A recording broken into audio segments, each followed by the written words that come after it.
Hello students and learners, welcome to the brain box tutorials. I am your teacher Priyanka.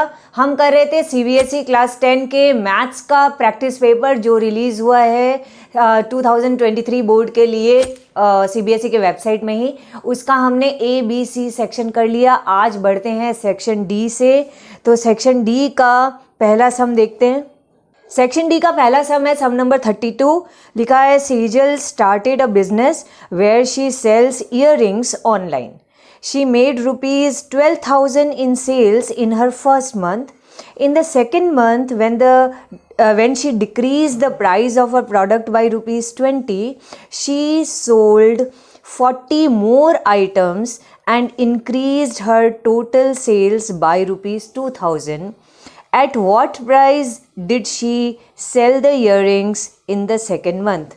और फिर बोल रहा है शो योर वर्क। तो सेजल ने बिजनेस स्टार्ट किया। उसने पहले मंथ में 12,000 की सेल की। टोटल में कितने आइटम्स बेचे वो नहीं बताया है, बट टोटल जितने भी इयररिंग्स मिला करके उसने 12,000 की सेल की।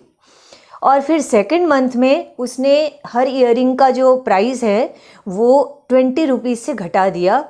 तो वो जितने इयररिंग्स बेचती थी उससे 40 ज़्यादा आइटम्स, मतलब 40 ज़्यादा पेयर्स बेच पाई। और सेल भी बढ़ गया उसका 2,000 से, यानी कि पहले 12,000 फर्स्ट मंथ में 12,000 था, अभी 2,000 बढ़ गया, यानी 14,000 सेल हो गया। तो बताओ सेकंड मंथ में वो जो इयररिंग सेल की उन इयररिंग्स का प्राइस क्या था, मतलब पर इयररिंग, पर पेयर ऑफ इयररिंग कितना प्राइस था। तो हम ऐसे तो नहीं गेस कर सकते, तो हम क्या करेंगे, सेकंड मंथ का नहीं, हम जो ओरिजिनल था प्राइस उसी को मानते हैं। तो लिखते हैं कि let the price of each pair of earrings for first month ही मानते हैं। हाँ, मतलब ओरिजिनल जो था फर्स्ट मंथ के लिए वो मान लो x रुपीज़ था। Okay, therefore number of earrings sold in first month. Sejal ने फर्स्ट मंथ में कितने इयररिंग सेल किए, टोटल में 12,000 की सेल हुई। एक एक का प्राइस x रुपीज़ था, यानी टोटल में इतने आइटम सेल हुए। ओके, अब सेकेंड मंथ में क्या हुआ, सेकेंड मंथ में उसने प्राइस को घटा दिया 20 रुपीज़, यानी जो प्राइस एक पेयर की x रुपीज़ थी अब वो हो गई x माइनस 20। इस कारण वो आइटम्स कितने बेची, अभी जितने बेच रही है आइटम्स उससे 40 ज़्यादा। तो 12,000 अपॉन x जो है उससे 40 ज़्यादा बेच पाई। तो टोटल में सेल कितना हो पाया, सेल हो पाया 12,000 प्लस 2,000 और, यानी 14,000 का सेल हो पाया।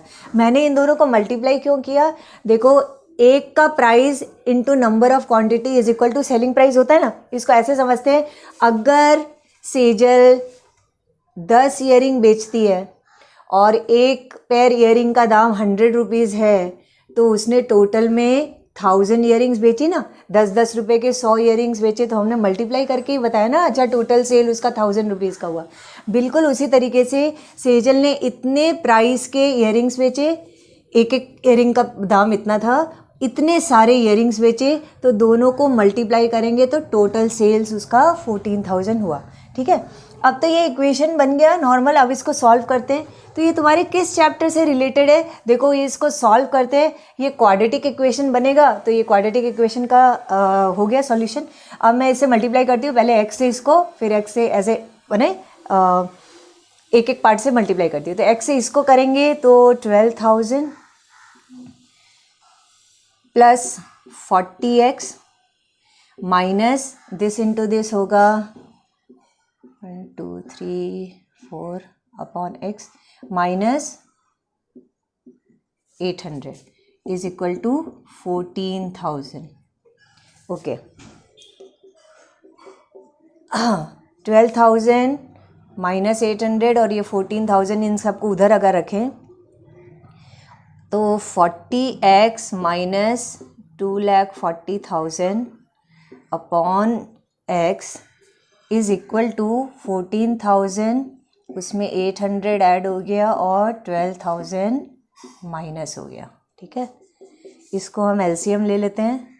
40x स्क्वायर माइनस 2,40,000 और ये हो गया, ये होता है 14,000 माइनस 12,000, 2,000, 2,800। अब क्रॉस मल्टीप्लाई करते हैं, 40x² minus 2,40,000 is equal to 2,800x। तो ये ओवरऑल सब इधर आ जाए, अगर 2,800x भी इधर आ जाए, माइनस 2,40,000 इज इक्वल टू 0 हो जाता है। ओके, अब हम इसमें कॉमन लेते हैं।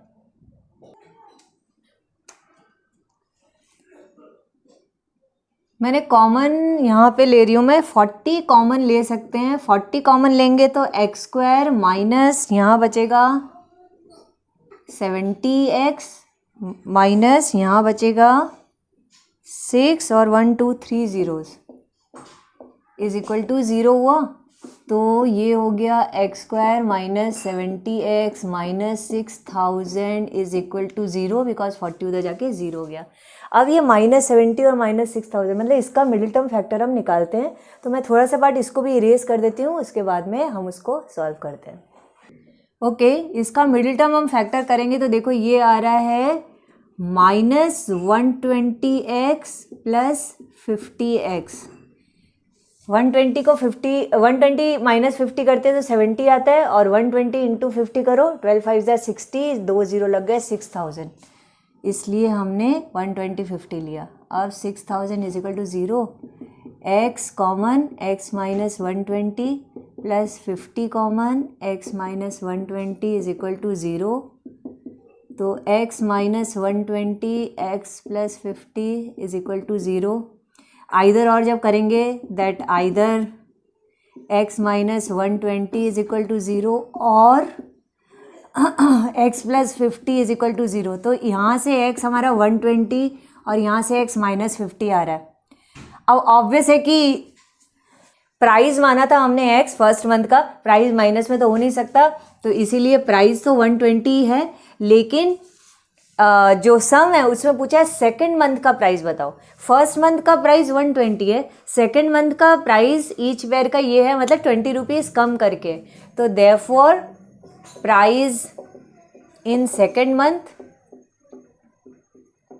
हो जाएगा 120 में से हम 20 माइनस कर देंगे, ₹100। This will be our answer. Okay, 32 का ही और वाला सम है। अ वॉल शोन बिलो, जो स्क्रीन में भी आ रहा है और मैंने भी यहाँ पे बनाया है, ये वॉल एक है।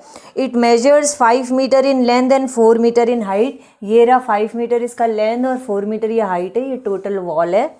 और बोल रहा है the outer portion of the wall of uniform with x metre will be painted and central portion will be tiled. ये जो मैंने दो पार्ट किए, ये जो x है, मतलब ये जो वाइट पोर्शन है इसका, यहाँ पे तो पेंट होगा और अंदर वाले पोर्शन में टाइल्स लगेगी। ठीक है, इस वॉल में चारों तरफ पेंट होगा और अंदर टाइल लगेगी, और चारों तरफ पेंट होगा तो उसकी चौड़ाई कितनी है, x मीटर दिया है, यानी इधर भी x मीटर, इधर भी x, इधर भी x, x x x। ठीक है, ओके। अब पूछता है the total budget including the tiles at ₹500 per square meter and paint at ₹200 per square meter is ₹5000। Total खर्चा कितना लगना है वो भी बता दिया, और पूछ रहा है find x such that the work is completed as per the budget. अब बजट के हिसाब से वर्क खत्म हो जाए तो ये x हमको कितना होगा, ये वॉल की चौड़ाई कितनी होगी। तो देखो x इधर भी है, ये भी तो x ही है, ये सारी चौड़ाई x है, ये भी चौड़ाई x है। ओके, तो देखो हमको क्या करना है, हम x के टर्म्स में ही रुपए और निकालेंगे। तो पहले तो एक काम करते हैं, हम ये जो टाइल्स वाला जो एरिया है, ये तो रेक्टेंगल दिख रहा है, तो इस रेक्टेंगल का एरिया निकालते हैं कि कितने एरिया में टाइल्स लगेगी। उसके लिए हमको इसका लेंथ चाहिए, ब्रेथ चाहिए। इसका लेंथ कितना है, अगर इधर देखो तो देखो ये चौड़ाई x है ना वॉल की, ये चौड़ाई भी x है वॉल की, ये टोटल में 5 मीटर है, इसमें से x और x माइनस कर दो तो हम लिखेंगे कि length of rectangle to be tiled is equal to 5 में से हमने 2x माइनस कर दिए, इतना मीटर, वैसे ही जो ब्रेथ है, मतलब ये जो पोर्शन है, ब्रेथ या हाइट कुछ भी लिखो, तो ब्रेथ ऑफ रेक्टेंगल जिसमें टाइल लगने वाला है वो ब्रेथ पूरा तो है 4, उसमें से ये x और ये x माइनस कर दो, यानी कि 4 माइनस 2x ये एरिया है। ठीक है, यानी कि total area to be tiled कितना हुआ? Area to be tiled, area का फॉर्मूला रेक्टेंगल का क्या होता है? लेंथ इंटू ब्रेथ, मतलब 5 minus 2x multiplied by 4 minus 2x square metre. Okay, और इसमें हमको कितना बजट लगेगा, मतलब इसमें हमको कितने पैसे लगने वाले हैं, तो वो भी हम बता देते हैं। हम लिखते हैं कि मनी स्पेंट इन टाइलिंग, तो टाइलिंग का पैसा कितना था? जो भी एरिया आए, मतलब 500 पर स्क्वायर मीटर है ना, यानी इतने 500 रुपीज़ से इस पूरे एरिया को मल्टीप्लाई कर दो, तो 500 ही है ना? हाँ 500 है, तो ये रुपए लग गए टाइलिंग के। अब वैसे ही पेंटिंग वाला निकालते हैं, तो पहले एरिया निकालें, ये पोर्शन का, ये तो फ्रेम जैसा है, ये तो रेक्टेंगल नहीं है, तो इसमें हम क्या करेंगे? इस वाइट पोर्शन का एरिया निकालने के लिए हम क्या करेंगे? इस पूरे बड़े रेक्टेंगल का एरिया में से ये टाइल्स का एरिया माइनस कर देंगे। तो हम लिखते हैं कि एरिया टू बी पेंटेड, ये है पूरे बड़े एरिया, मतलब 5 मल्टीप्लाइड बाई 4, इसमें से माइनस कर दो ये वाला एरिया, ये वाला, मतलब कि 5 minus 2x into 4 minus 2x। ये एरिया में हमको करनी है क्या? पेंटिंग। पेंटिंग का कॉस्ट कितना है? तो वही मनी स्पेंट इन पेंटिंग, ये होगा, ये पूरे एरिया को 200 रुपीज़ से मल्टीप्लाई करना है, तो 200 मल्टीप्लाइड बाई दिस, 5 4 जा कितना होता है? 20। ये मैं सॉल्व भी कर सकती हूँ, इधर कर लेती हूँ, माइनस ये वाला पार्ट भी ब्रैकेट में, 5 4 जा 20 minus 10x minus 8x plus 4x square, बाकी का पार्ट बाद में कर लेंगे। इतना रुपया। अब ये रुपए पेंटिंग के खर्च हुए, ये रुपए टाइलिंग के खर्च हुए, मिल करके बजट कितना बोल रहा है? 5800। तो बाई द प्रॉब्लम हमको अब एक इक्वेशन मिल रहा है कि ये वाले रुपए, यानी कि 5 minus 2x into 4 minus 2x into 500 plus ये एक पार्ट, प्लस ये वाले रुपए, मतलब 200 इंटू ये वाला पार्ट मैं सॉल्व कर दूँ यहाँ पे, 20 माइनस ये ब्रैकेट खोलूँ तो सब का साइन चेंज, क्योंकि बाहर में माइनस है। This rupees plus this rupees is equal to 5800 होना चाहिए। अब धीरे धीरे आराम से सॉल्व करते हैं, लंबा कैलकुलेशन हो तो थोड़ा सा आराम से सॉल्व करो। ये वाला पार्ट मैंने अभी अभी मल्टीप्लाई किया था, इसको तो मैं एज इट इज़ लिख दूँ यहाँ पे। ये होगा 20 minus 10x minus 8x plus 4x square multiplied by 500। Okay, plus 200 into ये 20 कट गया, 10x 8x 18x होता है, minus 4x square is equal to 5800। ये भी 20 minus 18x plus 4x square को मल्टीप्लाई करना है अभी 500 से, प्लस थोड़ा सा लंबा कैलकुलेशन है बट उससे घबराना नहीं, अगर करेक्ट आराम से कर रहे हो तो आंसर भी बहुत आराम से आ जाएगा। अब मैं बाकी का पार्ट ऊपर सॉल्व करती हूँ, तो मैं इस पार्ट को थोड़ा सा रिमूव कर देती हूँ। तो इस पार्ट को मैं अब लिखती हूँ मल्टीप्लाई करके 500 इंटू 20, ये हुआ 10,000 माइनस 500 इंटू 18 हुआ 9,000 और x लगा, और 500 इंटू 4x स्क्वायर मतलब कि 2000x स्क्वायर। ठीक है, ये 2000x स्क्वायर हुआ, और ये वाला पार्ट तो हम ऐसे ही लिख देते हैं, plus 3600x minus 800x square is equal to हमारा 5800 है। अब हम इसको सॉल्व करते हैं, -800 और ये +2000 है, मतलब कि 1200 एक्स स्क्वायर है। अब एक्स वाले पार्ट देखो, एक -9000 है, एक +3600 है, तो ये भी माइनस में आएगा, ये 00, ये 5400x और नंबर में तो खाली ये है। अच्छा, ये 10000 और ये 5800 उधर आ गया तो माइनस हो गया, तो प्लस 10000 में से 5800 माइनस करो, 00 4200 इज इक्वल टू 0 आया। अब इसमें हम कॉमन क्या लेते हैं, हम इसमें कॉमन 100 ले लेते हैं, तो 12x स्क्वायर और भी कॉमन जा सकता है आई थिंक, एक बार 100 लेकर देते हैं, -54x + 42 इज इक्वल टू 0। हाँ, और कॉमन जा रहा है ना, इसमें से 2 और कॉमन चला जाएगा, तो ये 100 तो देखो इधर गया, ये तो 0 हो गया। अब 2 कॉमन लो इसमें से, 2 6 जार, फिर इससे भी 2 कॉमन लो और इससे भी 21, ठीक है। तो अब हमारे पास में बचता है 6x square -27x + 21 is equal to 0। Okay, हम इसको मिडिल टर्म फैक्टर करते हैं, 21 × 6 तो 21 + 6 ही कर देंगे, 6x स्क्वायर -6x -21x, ये दोनों मिलकर 27 ही होते हैं, +21 इज इक्वल टू 0। इसमें कॉमन गया 6x, बचा x - 1 माइनस इसमें 21, तो x - 1 इज इक्वल टू 0। तो x - 1 6x - 21 is equal to 0।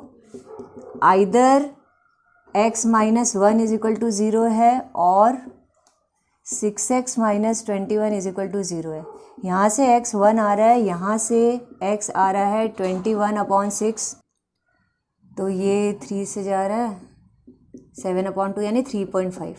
अब या तो x 1 है या x 3.5 है, तो इसको देखते हैं। देखो ये 5 - 2x जो था वो लेंथ था ना ऑफ द वॉल, तो 1 अगर x की जगह 1 डालूं तो 5 - 2 3 सेंटीमीटर हो सकता है, लेकिन अगर 3.5 डाल दूं x की जगह तो 3.5 × 10 ही हो जाता है 7, तो ऑब्वियसली माइनस में तो हो नहीं सकता ना वॉल कि अंदर की चौड़ाई बाहर से ज़्यादा थोड़ा हो सकती है, तो ऑब्वियसली 3.5 इज़ नॉट पॉसिबल, तो x is equal to 1, this will be the answer, ठीक है। तो x दोनों ही पॉजिटिव आ गया, तो दोनों ही मत छोड़ो, या तो ये या ये हो जाएगा। एक बार चेक जरूर कर लो कि अगर हम x यहाँ डालते हैं तो कहीं आंसर हमारा कुछ अजीब सा तो नहीं आ रहा। Length of the wall minus में आ रहा है, तो ऑब्वियसली लेंथ जहाँ टाइल्स लगाना है वो माइनस में आ ही नहीं सकता, इसका मतलब x 1 होगा। ओके, करते हैं सम नंबर 33। देखो लिखा हुआ है, a restaurant stores ice cream in a box with a dispenser attached for filling ice cream cones. एक फिगर भी दिया हुआ है, देखो वो आइसक्रीम जिस बॉक्स में रखते हैं उस आइसक्रीम को, वो एक क्यूबॉइडल शेप का है। उसका लेंथ ब्रेथ हाइट दिया हुआ है यहाँ पे 40 सेंटीमीटर उसका लेंथ है, ब्रेथ 30 है और हाइट उसका 115 सेंटीमीटर है। फिर लिखा है the dimensions of the box and the ice cream cones used by the restaurant are shown in figure 1 below. अच्छा, तो जो आइसक्रीम कोन यूज़ किया जाता है, कॉनिकल शेप का जो है वो कोन का हाइट 12 सेंटीमीटर और डायमीटर 7 सेंटीमीटर दिया हुआ है। और लिखा हुआ है कि to make each serving of dessert the cone is first filled with ice cream and then topped with a hemispherical scoop of ice cream taken from the same box as shown in figure 2। जब ice cream को सर्व किया जाता है तो जैसे हम लोग भी कोन में आइसक्रीम लेते हैं तो क्या होता है, ऊपर में आइसक्रीम का एक हेमिस्फेरिकल पार्ट भी रहता है ना, अंदर भी जो कोन रहता है उसके अंदर भी आइसक्रीम रहती है, तो ये टोटल आइसक्रीम रहता है। तो अभी ये क्वेश्चन दिया हुआ है कि approximately how many desserts can be served out of a completely filled box of ice cream, show your steps, और पाई को 22/7 लेना है। तो उस पर्टिकुलर क्यूबॉइड से हम कितने आइसक्रीम कोन्स फिल कर सकते हैं विथ दैट पार्ट, मतलब कि कोन हो और ऊपर में हेमिस्फेयर हो, ये कितने ऐसे हमको आइसक्रीम कोन मिल जाएंगे। तो हम क्या करेंगे, देखो नंबर ऑफ डेजर्ट कोन लिख देती हूँ। नंबर ऑफ डेजर्ट कोन का मतलब कि खाली कोन की बात नहीं हो रही है, ऊपर में आइसक्रीम भी है, तो डेजर्ट कोन्स या सिर्फ डेजर्ट भी लिखो, दैट इज इक्वल टू क्या होगा, जिससे फिल किया जा रहा है, जिसके अंदर आइसक्रीम है यानी कि क्यूबॉइड, उसका volume of that cuboid divided by जिसमें भरा जा रहा है। तो किस में भरा जा रहा है, volume of cone plus volume of hemisphere, दोनों में ही भरा जा रहा है ना भाई। अगर आइसक्रीम जो डेजर्ट है वो इस शेप का है तो पहले तो ये कॉनिकल शेप में आइसक्रीम भरते हैं और फिर ऊपर में हेमिस्फेयर में भी आइसक्रीम भरते हैं। तो ये हमको निकालना है। अब वॉल्यूम और निकालने के लिए जो इन्फॉर्मेशन है वो सारी है क्या, तो देखो वॉल्यूम ऑफ क्यूबॉइड तो होता है length into breadth into height, और वॉल्यूम ऑफ कोन होता है 1/3 पाई आर स्क्वायर एच। ये एच दूसरा है इसलिए इसको मैं कैपिटल एच ले लूँ, ये small H, plus volume of hemisphere होता है 2/3 पाई आर क्यूब। अब देखो लेंथ ब्रेथ हाइट क्यूबॉइड का तो है, कोन का हाइट दिया हुआ है, रेडियस की जगह डायमीटर दिया हुआ है तो हम रेडियस निकाल लेते हैं, 7/2 सेंटीमीटर हो गया। अच्छा, क्योंकि जो डेजर्ट है देखो, अब ये इसी कोन के ऊपर हेमिस्फेयर बन रहा है, यानी कि जितना कोन का डायमीटर उतना ही हेमिस्फेयर का डायमीटर, यानी जितना कोन का रेडियस उतना ही हेमिस्फेयर का रेडियस। तो रेडियस ऑफ हेमिस्फेयर भी 7/2 सेंटीमीटर हो गया। तो अभी हम सबका वैल्यू पुट करते हैं, L into B into H मतलब 40 इंटू 30 इंटू 115 डिवाइडेड बाई, देखो इन दोनों का जब रेडियस सेम ही है तो कुछ कॉमन जा रहा है तो कॉमन भी ले लो, शॉर्ट में हो जाएगा। 1/3 पाई कॉमन, आर स्क्वायर भी कॉमन, बचता है h प्लस यहाँ बचा 2r। अब इसको थोड़ा वैल्यू डालते हैं हम इसमें, 115 है, ये 1/3 पाई की जगह 22/7, आर स्क्वायर मतलब 7/2 दो बार, और h plus 2r, h is 12 plus 2r यानी डबल द रेडियस यानी डायमीटर तो 7। ओके, अब इस पार्ट को मैं यहाँ सॉल्व करती हूँ। 40 into 30 into 115 upon 1/3, 22/7, 7/2, 7/2 multiplied by 12 and 7 19 होता है।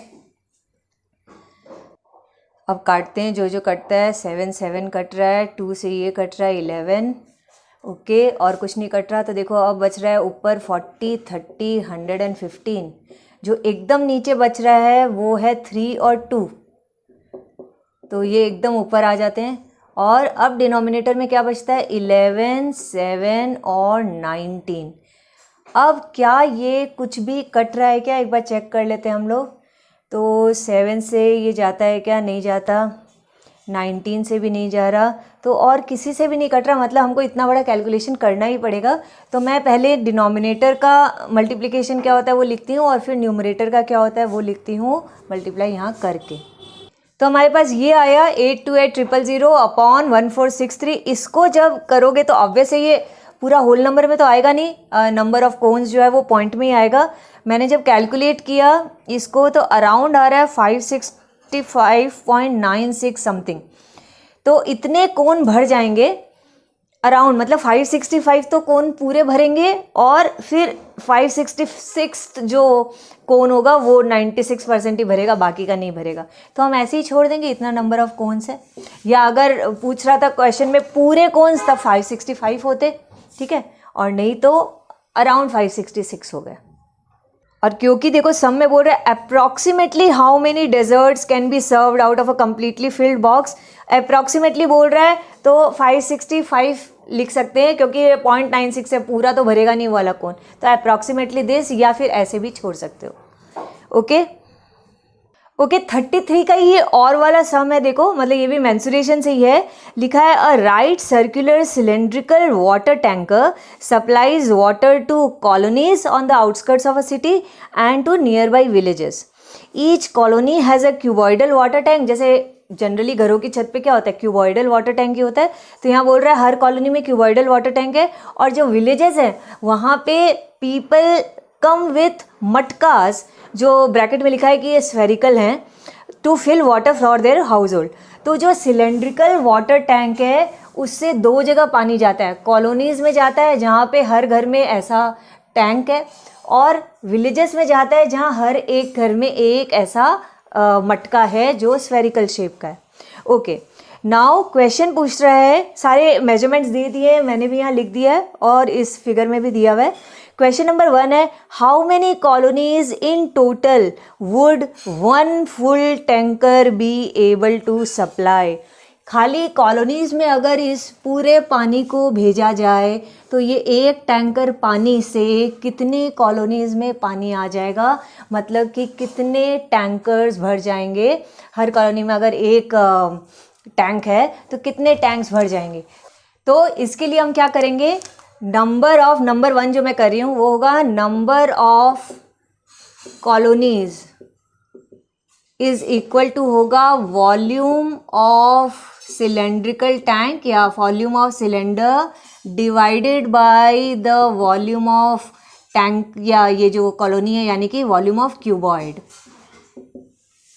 वॉल्यूम ऑफ सिलेंडर क्या होता है, पाई आर स्क्वायर एच, और वॉल्यूम ऑफ क्यूबॉइड क्या होता है, length into breadth into height. यहाँ पे हाइट में एच ले लेती हूँ क्योंकि ये हाइट सेम नहीं है तो सेम एच नहीं ले रही। अब मैं इसको सॉल्व कर रही हूँ। पाई को मैंने लिया 22/7। इसका रेडियस कितना होगा, देखो ये पूरा 2 मीटर जो है वो डायमीटर है, तो रेडियस 2 का आधा मतलब कि 1 हुआ, तो 1 का स्क्वायर इज 1 ओनली, तो 1 × 1, और हाइट कितना है 70। ये ऊपर और नीचे length into breadth into height इसका, यानी कि 3 × 2 × 7। अब देखो क्या क्या कट रहा है, ऊपर में 7 10 70 होता है, फिर ये भी कट रहा है 2 से 11, और कुछ नहीं कट रहा। 11 10 110 और नीचे 3 7 21 हो रहा है, ये तो और किसी से नहीं कट रहा। तो यानी कि कॉलोनीज अगेन पॉइंट में आएगी हमारे पास कुछ करीबन 5 पॉइंट समथिंग आएगा। मैं 21 से यहाँ 110 को डिवाइड करके प्रॉपर्ली देखते हैं हम लोग। 5.23 अराउंड आया है, तो हम 5.2 ले। लेकिन यहाँ पे क्योंकि क्वेश्चन में क्या बोल रहा है, number of colonies, how many colonies in total would 1 full tanker be able to supply. तो टोटल में कितनी कॉलोनीज हुई, तो देखो टोटल में सीधा बोल रहा है, अप्रॉक्सीमेटली नहीं, तो हम 5.2 नहीं लिखेंगे, हम फिर लिखेंगे 5 कॉलोनीज। पूरी तो 5 कॉलोनीज ही भरी ना, क्योंकि पूरा 5 क्यूबॉइड भरा है, वो दूसरे का तो 20% भरा, तो हम फिर उसको नहीं लेंगे। तो पहले का आंसर तो हमारे पास आ गया। अब आते हैं सेकेंड पार्ट में।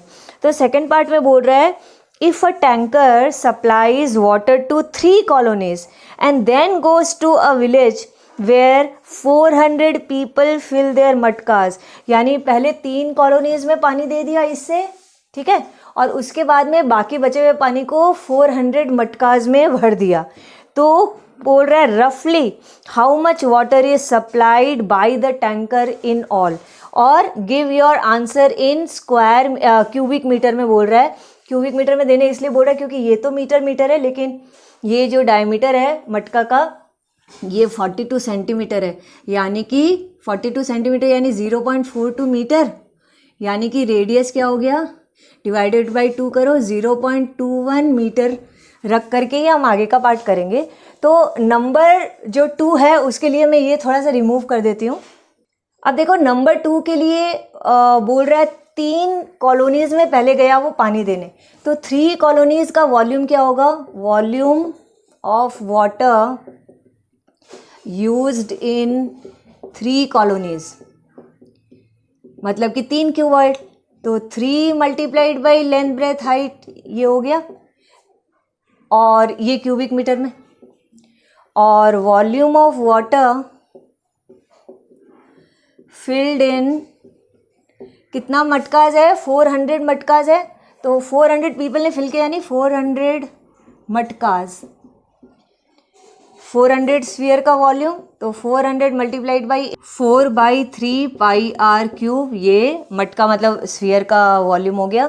इन दोनों को ऐड करेंगे तो हमको टोटल वाटर यूज्ड आ जाएगा। तो वाटर यूज्ड या water filled is equal to 3 multiplied by length breadth height, मतलब 3 × 2 × 7, ये एक part, plus 400 multiplied by 4/3 pi मतलब 22/7 4/3 पाई आर क्यूब मतलब 0.21 3 बार, तो 21 3 बार लिखती हूँ, नीचे 100 100 100 3 बार लिख देती हूँ, पॉइंट हटा करके 00 लग गया।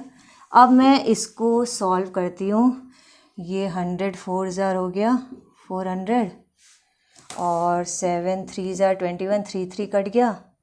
अब एक काम करती हूँ, मैं ये और काटूँ क्या, ये नहीं काटती हूँ, इसको देखते हैं हम, इसका आंसर कैसे भी पॉइंट में ही आएगा, तो इसका आंसर कितना आता है वो चेक करते हैं। हम इसको मल्टीप्लाई कर देते हैं, 3 3 ज़ार 9 9 2 ज़ार 18 18 मल्टीप्लाइड बाई 7 18 7 ज़ार 126, ये तो 126 आया। इसको नीचे तो देखो 1 के आगे 1 2 3 4 ज़ीरोज़ हैं, ऊपर में क्या होगा मल्टीप्लाई करके वो कैलकुलेट करके मैं बताती हूँ, 4 × 4 × 22 × 21 × 21। तो मैंने इन सबको मल्टीप्लाई किया तो आंसर आया 155232 अपॉन, देखो 10,000 है तो 1 2 3 4 के आगे हम अगर लगाते हैं तो आंसर होता है 126 प्लस 15.5 समझ लो। तो क्योंकि क्वेश्चन में बोल रहा है रफली, क्या बोला था, रफली how much water is supplied, क्योंकि रफली बोल दिया तो मैं 15.5 को 16 लिख सकती हूँ, क्योंकि रफली बोल रहा है। और अब मैं ऐड कर दूंगी तो 142 क्यूबिक मीटर वाटर हो गया, ब्रैकेट में अगेन रफली लिख देंगे बिकॉज 15.5 को हमने 16 मान करके किया है, क्योंकि 0.5 आ गया ना तो खाली 15 नहीं ले सकते, उसके बाद वाला नंबर लेंगे, तो हमने 16 ले लिया बिकॉज रफली वर्ड यूज था इसलिए। तो कैलकुलेशन तुम लोगों ने देखा, इसके जो भी इसका था या इससे पहले वाला जो था मेंसुरेशन वाले थोड़े से लेंदी जा रहे हैं, ऐसे भी हम देख रहे हैं प्रैक्टिस पेपर के जो भी सम्स आ रहे हैं उनमें कैलकुलेशन थोड़ा सा लाइक ज़्यादा जाते जा रहा है, तो कंसंट्रेशन अच्छे से रखो, उसके बाद में सम्स करो तो रॉन्ग नहीं होगा। और वही कंफ्यूज हो गई, हाँ ये भी करना है वो भी करना है, वो माथा चकरा जाएगा और कहीं ना कहीं रॉन्ग कर दोगे। अदरवाइज सारे वॉल्यूम और ये सब फॉर्मूलाज हमने किए हुए हैं, कुछ एक्स्ट्रा कुछ नहीं आया है, बस सम को समझना है और जब सॉल्यूशन करना है हमको, जब कैलकुलेशन करने हैं तो बहुत ही कंसंट्रेशन के साथ में करना है। ठीक है, चलो अब करते हैं नेक्स्ट। अब करते हैं सम नंबर 34। देखो एक ट्राइंगल दिया हुआ है, ये मैंने यहाँ पे ही बना दिया, मेजरमेंट जो भी दिए हैं वो भी मैंने यहाँ लिख दिया है, लिखा है ST is parallel to PQ, इसीलिए मैंने ये पैरेलल का साइन लगाया है, ये दोनों पैरेलल है। अब बोल रहा है prove that the area of trapezium PQTS, इसका एरिया हमको पता करना है 1/2 × A + B × H square units. तो हम मतलब हमको सिंपली पहले इसका एरिया निकालना है। ओके, तो एरिया के लिए देखो हम क्या करें, एक बड़े ट्राइंगल के एरिया में से हम ये छोटा वाला ट्राइंगल का एरिया माइनस कर सकते हैं ना, तो हम लिखते हैं कि area of trapezium PQTS is equal to area of triangle पूरा RPQ में से माइनस कर दें एरिया ऑफ ट्राइंगल ऊपर वाला RST, तो आ जाएगा। यानी कि RPQ का एरिया क्या होगा, 1/2 × बेस × हाइट, बेस क्या है PQ, हाइट क्या है पूरा मतलब H + H, तो बेस × हाइट यानी H + H माइनस RST छोटे वाले ट्राइंगल का area again 1/2 multiplied by base is ST और उस वाले का हाइट है खाली कैपिटल H। इसको थोड़ा सा और सॉल्व करें तो PQ मतलब B है, तो 1/2 multiplied by B multiplied by H + H में से माइनस करें 1/2 multiplied by A multiplied by H। अच्छा, अभी हम ज़्यादा से ज़्यादा क्या कर सकते हैं, देखो हम 1/2 को कॉमन ले सकते हैं, तो हमारे पास में बचता क्या है BH + H माइनस AH। लेकिन जो एरिया ट्रेपीजियम का बोला है वो ये तो नहीं है। और एक चीज़ और ध्यान दो, तो एरिया ऑफ ट्रेपीजियम 1/2 वो तो है into A + B into small h है, उस पर्टिकुलर एरिया में कैपिटल H है ही नहीं, इसका मतलब हमको कैपिटल H हटाना पड़ेगा और कैपिटल H की कोई और वैल्यू डालनी पड़ेगी इसके ऊपर। तो मैं ये स्पेस छोड़ती हूँ, यहीं पे हम H की वैल्यू डाल के आगे का पार्ट करेंगे। पहले हम यहाँ H की वैल्यू निकालते हैं, उसके लिए मुझे इन दोनों ट्राइंगल को सिमिलर प्रूव करना पड़ेगा। छोटा वाला ट्राइंगल RST और बड़ा वाला ट्रायंगल आर पी क्यू। बहुत ही इजीली सिमिलर ये हो ही गया। वाई? बिकॉज एंगल आर तो कॉमन हो गए, और क्योंकि ये दोनों पैरेलल है तो ये एंगल या वो एंगल दोनों ही मतलब एस और पी कॉरेस्पॉन्डिंग हो गए, कॉरेस्पॉन्डिंग एंगल्स। तो ये एंगल्स, तो ये सिमिलर तो प्रूफ हो गया। सिमिलर होने से कॉरेस्पॉन्डिंग साइड्स का रेशियो इक्वल होता है, तो एक हो गया और एक हो गया ये S T upon P Q is equal to, इन ट्राइंगल्स का हाइट का रेशियो भी इक्वल होगा, इसीलिए हम एक लिखेंगे ये स्मॉल एच नहीं कैपिटल एच, और दूसरा पूरा बड़ा वाला यानी कि एच प्लस एच। ठीक है, और अब इसको हम सॉल्व करके क्या वैल्यू निकालेंगे कैपिटल एच की। एस टी ए है, पी क्यू बी है, पहले तो वो लिखते हैं। तो A upon B is equal to capital H, फिर capital H plus small H, cross multiply करते हैं तो H A plus A H is equal to H B. Capital H सबको एक तरफ रखते हैं और वो उस तरफ चला जाएगा minus A H, H common गया, A minus B is equal to minus A H. तो h की वैल्यू आती है minus A H upon A minus B.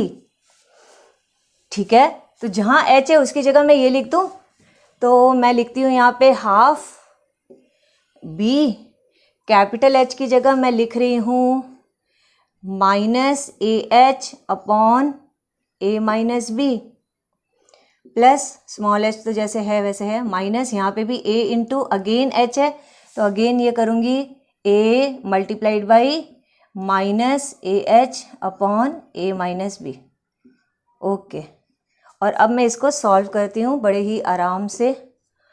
तो पहले देखो अंदर वाला पार्ट जो है b ऐसे ही रहने दो, अंदर वाले पार्ट में मैं एलसीएम लेती हूँ a माइनस बी, तो minus A H plus A H minus B H, minus यहाँ पे तो सिंपली मल्टीप्लाई है, तो इस ए को अगर अंदर ही रखूँ मैं तो ये हो जाएगा minus A square H upon A minus B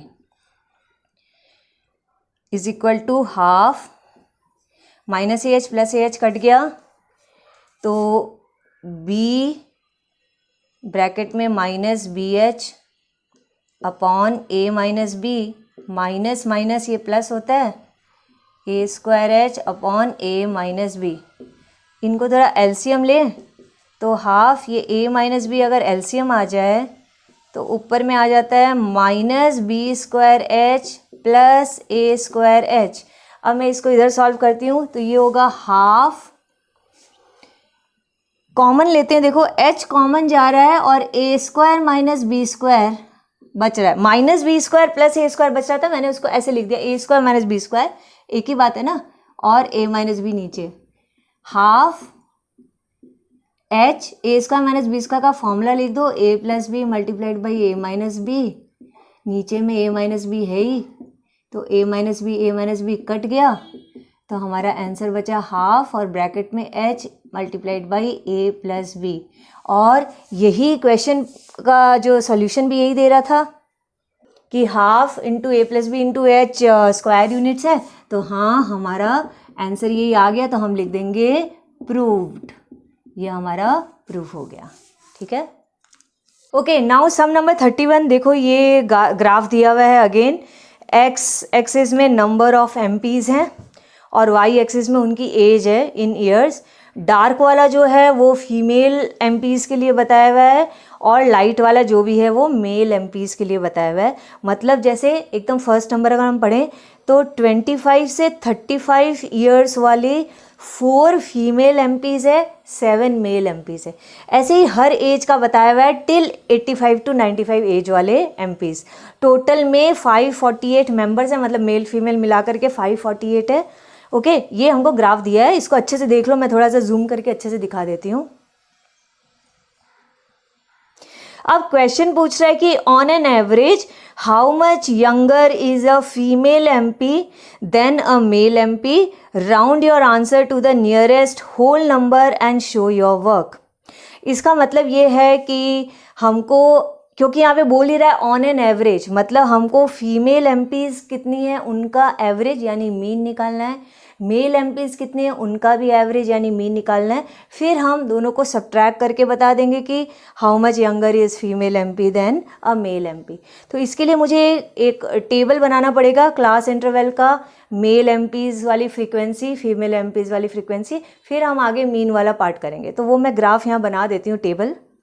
okay so ये मैंने टेबल बना दिया। ये एज उनके जो दिए हुए थे वो फीमेल एमपी का जो डार्क वाले में जो दिया हुआ था वो सारा वैसे का वैसे उतार दिया, मेल का जो लाइट में दिया था वो उतार दिया। 3 कॉलम्स मैंने एक्स्ट्रा रखे हैं क्योंकि हमको मीन निकालने के लिए क्या फॉर्मूला है, sigma F i x I upon sigma F I. तो मुझे x चाहिएगा, उसमें एफ आई एक्स आई करने के लिए x निकालना है, फिर f को x से मल्टीप्लाई करने के लिए मैंने एक कॉलम रखा, ये फीमेल वाले के लिए, ये मेल वाले के लिए। दोनों की फ्रीक्वेंसी इसलिए मैंने फीमेल वाले में F1 रख दिया और मेल वाले को F2 का नाम दे दिया। ओके, अभी x की वैल्यू कैसे निकालते हैं, मिड होता है ना क्लास इंटरवल्स का, मतलब क्लास मार्क करते हैं, lower class interval plus upper class interval divided by 2। तो 25 प्लस 35 होता है 60, 60 डिवाइडेड बाई 2 इज़ 30। वैसे इसका निकालोगे तो ये होगा 40, 50, 60, 70, 80 और 90, ये आ गए इनके क्लास मार्क। अब हम एक का एफ आई एक्स आई पहले फीमेल का करते हैं। तो 30 इंटू ये रहा फीमेल वाला frequency, 30 multiplied by 4 120, 40 multiplied by 17 sorry 4 multi हाँ ठीक है 40 मल्टीप्लाइड बाई 17 ही हुआ 680, 50 इंटू 24 1200, 20 इंटू 60 अगेन 1200, 70 इंटू 12 840 और 80 इंटू 3 हुआ 240, 90 मल्टीप्लाई बाई 0 इज़ 0। अब इसको हमको ऐड करना होगा तो कर लेते हैं। 4280 ये हुआ। ओके, अब हम मेल वाला और x से मल्टीप्लाई करते हैं तो 30 मल्टीप्लाइड बाई 7 210, फिर 40 मल्टीप्लाइड बाई 42 तो 0 तो रखते हैं, 4 से करते हैं 1680, फिर 50 मल्टीप्लाइड बाई 114 अगेन 0 पहले लिख दो और अब 5 से 114 को करते हैं 5700, 60 मल्टीप्लाइड बाई 143 अगेन 0 अलग रखो 8580, 70 इंटू 125 7 से अब करते हैं 8750, 80 मल्टीप्लाइड बाई 27 8 से 27 को करो 2160 और 90 मल्टीप्लाइड बाई 10 इज़ 900। अब इनको भी ऐड करते हैं।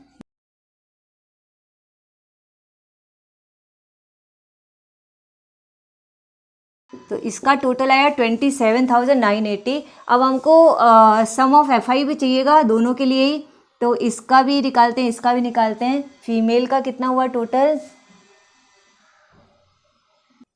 ये 80 हो रहा है और मेल का देखते हैं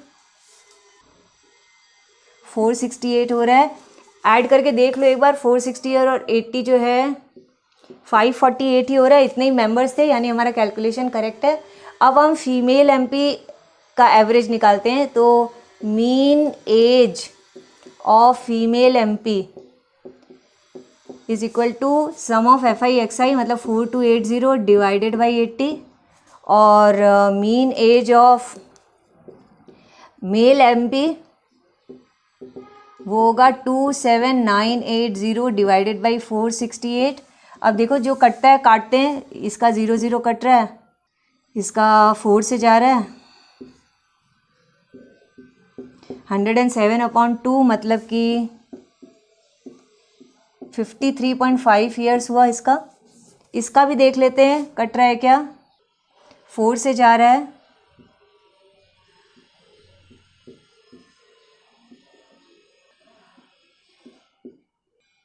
ये 6995/117 है। तो इसको मैं रफ में कैलकुलेट करके देखती हूँ कितना आता है। ये मैंने कैलकुलेट किया तो मेरा आंसर आया 59.78, मतलब कि 59.8 ईयर्स हम बोल सकते हैं। तो अभी फीमेल एमपी कितनी यंगर है, 53.5 और 59.8 का डिफरेंस देखते हैं। तो आंसर हमारा हुआ 59.8 माइनस 53.5 यानी कि 6.3 ईयर्स यंगर है। This is our answer. और एक बार मैं देख लेती हूँ कि इसमें कुछ अप्रॉक्सीमेट तो नहीं पूछा है, तो क्योंकि on an average how much, और हाँ लास्ट में बोल रहा है round your answer to the nearest whole number, तो इसलिए हम 6.3 नहीं लिख करके हम क्या लिख देंगे, सिर्फ 6 ईयर्स। नियरेस्ट होल नंबर 6.3 का तो 6 है, तो 6 आंसर है।